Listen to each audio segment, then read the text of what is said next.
И приватните компании да се вклучат со кофинансирање на проекти за подобрување на условите во болниците низ земјава, порача министерот за здравство Арбен Таравари, кој присуствуваше на пуштањето во употреба на реновирани простории во клиничката болница во Тетово, настан кој беше со протокол само на албански јазик. Со донација на приватна компанија била направена реорганизација на интернистичкиот блок и дел од амбулантите, што според Таравари треба да ги мотивира и другите фирми.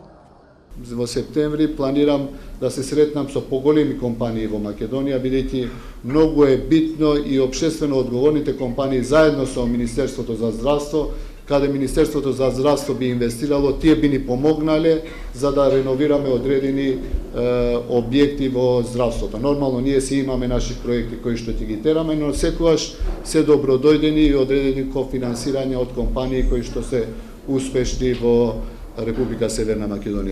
Вработените во здравствените установи во земјава се жалат дека се преоптоварени, извршувајќи повеќе работни задачи истовремено затоа што нема доволно медицински сестри, но и доктори специјализанти. Таравари со најава за вработување на 300 доктори.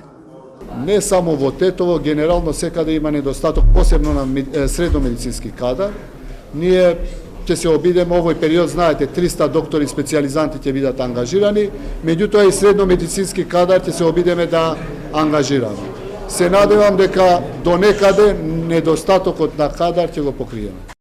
Проширување на позитивната листа со 8 нови лекови најави председателот на владата Христијан Мицкоски. Тој рече дека очекува во иднина уште повеќе да се проширува оваа листа и дека лековите нема да се набавуваат преку привилегирани семејни веледрогерии.